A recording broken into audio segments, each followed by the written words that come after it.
love filming this video. It was so fun the last time.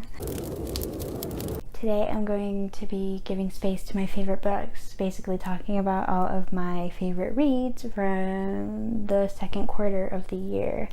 And my quarters are split into like 3, 3, 3, 3, not like the traditional quarters. So these are all of my favorite books from April to June. I do want to give an honorable mention to A Dowry of Blood. It's actually right here. To A Dowry of Blood by S.T. Gibson. This is literally like in competition for my #1 spot of my all-time favorite book at the moment. But I'm not going to talk about it thoroughly in this video because I accidentally talked about it in my last video thinking I read it in the first quarter for some reason. But I read it in April, so I don't know why that is, but that's your daily reminder to read. The first book I'm talking about today is Hush by Eliza James. This is the second book in the Pandora's Box series. It's something like that. It's a duet though. So the first book is Vibe, which is about Ruby and Aura, okay? But my favorite one in this duet, which is Hush, is about Kay and Calypso, which we briefly see in the first one. And this is about, this is a childhood friends to hate to love. And you know, that is maybe my favorite trope. It's in a competition with friends to lovers, but this book does it so well. The tension, the banter, the cameos. Aura and Ruby from book 1 are main side characters in this book, meaning like they take up a very large role in this book. But they're not the main characters, of course, and it was just so good. I am obsessed with Kay and Calypso. I would literally reread just this book just for them and their dynamic. And the book itself was really interesting. I liked this one far better than I did Vibe. I mean, the writing was great. The plot was great. Next, I'm going to talk about a 5-star read, which was Darling by Kate Ingram. If you didn't hear me talk about this in my June wrap-up, then you probably don't know how obsessed I am with this book. It is my favorite thriller now. I think I said this in my last video, so sorry if this is repetitive, but this is a chapter by chapter retelling of Peter Pan, meaning the plot is very similar to the original book. It's just, you know, Kay Ingram's version. And so if you recognize the original book, then you'll very much recognize what the story is kind of leading to and where the characters are at in the book. But I'll tell you a little bit more of the plot, even though that's all you should really know going into it. It's just way more of an unexpected ride if you go into it with as little information. But our main character is Wendy, and she goes out for a night of fun with Peter and Tinkerbell, and everything goes wrong very quickly, like very quickly. We get right into the anxiety fast there at the beginning, and it is a ride of a book. I was feeling very anxious myself reading this book. I read it in one sitting, by the way, which I didn't expect. I was just gonna get like a couple chapters out of the way, but I sat there for like 2.5 hours, 3 hours, how long it took for me to read this book, and I read the whole thing because I just needed to know what was going on. And the reveal, it was one of the best reveals I've ever read in a thriller. I don't know what happened. It's just such a good book. And it has such an incredible cast of characters as well. Everyone is just, well, actually not everyone's named after characters from Peter Pan. There's some side characters that are renamed for, you know, for the characters not to be racist, because of course Peter Pan has harmful representation of Native American representation. So luckily there are indigenous characters in this book, and they are, as far as I'm aware, represented very well. There's a lot of queer characters.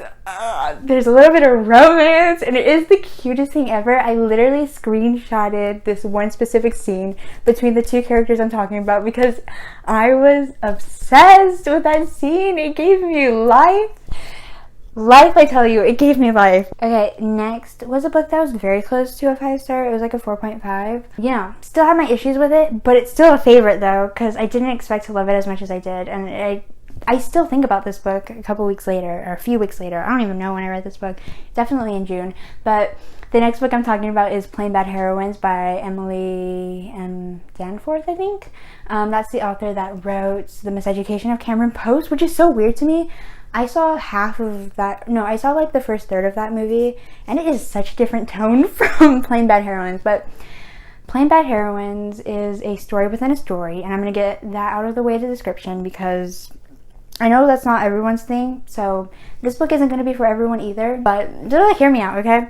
It's a story within a story. We have our unknown narrator who is very much breaking the fourth wall the entire time, addressing the reader, very much like a 18th century Gothic novel, and they tell two stories, and first it's in modern day where we have our three main heroines, and they are shooting a movie based off of this incident that happened at this academy, boarding school for girls a really long time ago.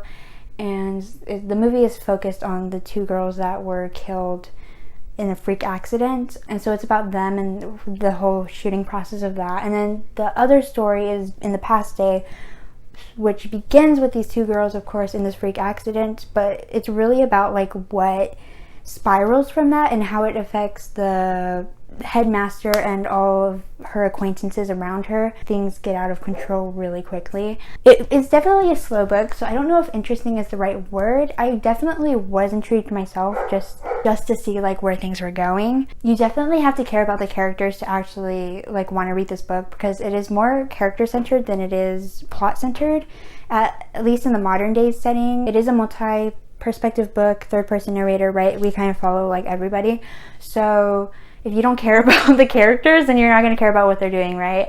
But I generally like really like that whole like Hollywood shooting a movie kind of scene and plot that was happening. And I also really cared about the heroines in the main setting, or in the modern setting. And then in the past too, I was in love with all of the characters, and all of the new side characters that were introduced throughout the book were all very interesting and distinct like people, which you would assume would happen at like a boarding school like that with all these rich people. But then also like in the modern day setting where we're in Hollywood and LA as well, is just like all these people, these very unique personalities. Yeah, definitely not a lot happens. There's a bit of mystery to like keep you intrigued, like I said earlier, so that's why I was intrigued. There's this kind of like Twilight Zone thing that goes on with the whole Yellow Jackets, where they just appear in the story, and it's this like really tense moment with this like, you could just hear this music in your head that's like in the Twilight Zone, you know, and then just everything goes back to normal because nobody ever talks about it. And I'm like, what? This book psyched me out so much. Next, I want to talk about The Long Way to a Small Angry Planet by Becky Chambers, which is the first book in the Wayfarer series. This is another one that I went into not thinking I was gonna like it. I was actually very hesitant to read it, and I just picked it up because it was a library book, so I had to pick it up eventually. And it came out with a 5-star rating, so this is a very popular book. It has a lot of ratings on Goodreads, but also everyone always talks about it on BookTube. I don't think people talk about the series as much anymore. This is a contemporary space book, space opera of sorts. I don't know if space opera is the right word, but it's a contemporary book set in space, and I say that because it's more based on the characters than it is on the actual plot. So there's a new person that comes into this Wayfarer crew, and as soon as she does, they get a brand new mission. It's their most ambitious mission yet, and they decide to take it for the money and the adventure, and they have to journey across the galaxy to get there.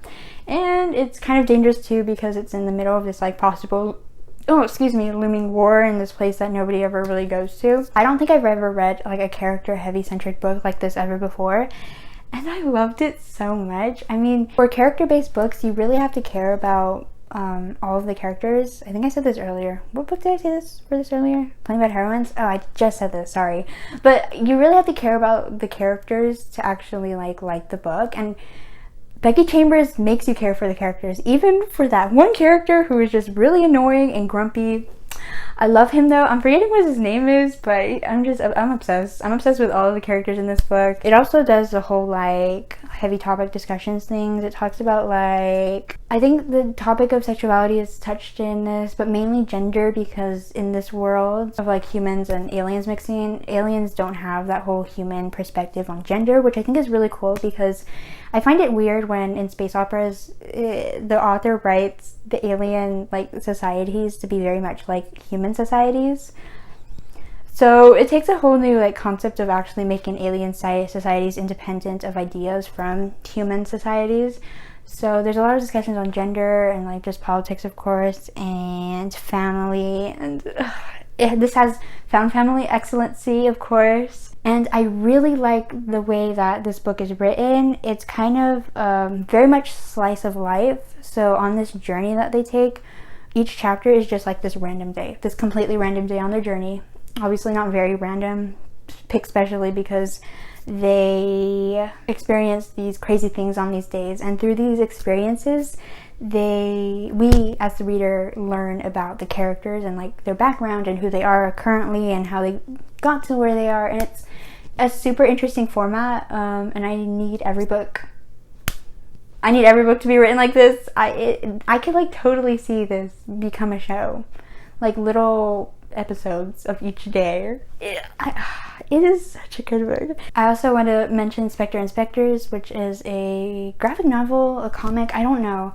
I read the first 4 issues and I still have to read the 5th one. The first 4 issues are really good. It's a queer Scooby-Doo x BuzzFeed Unsolved kind of thing where these teenagers who are like shooting a film, documentary, whatever, their whole web series that they do at this haunted house, they're there and one of the girls gets possessed by a demon and they have to get that demon out of her. They meet all these supernatural creatures and they also get mixed into like this whole bigger plot that they didn't expect to get mixed into, and it's really fun.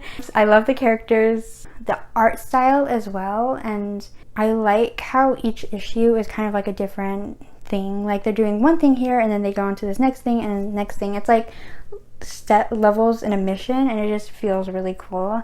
And I need to read the 5th issue because I just need to see how it concludes. Finally, I'm going to talk about The Jasmine Throne by Tasha Shuri. This is her new sapphic fantasy release about this kind of like rebellion that's fighting against the emperor, who is very much a dictator of sorts, and he's abusing religion to abuse his power in general. He like very much holds these traditional values that are harmful against women and queer people and like, I don't know, just very specific people, but generally he's just like abusing his power. Our main characters are Priya and Malini. Priya is this girl that's kind of grown up poor and she's working as a servant and now at a very popular household.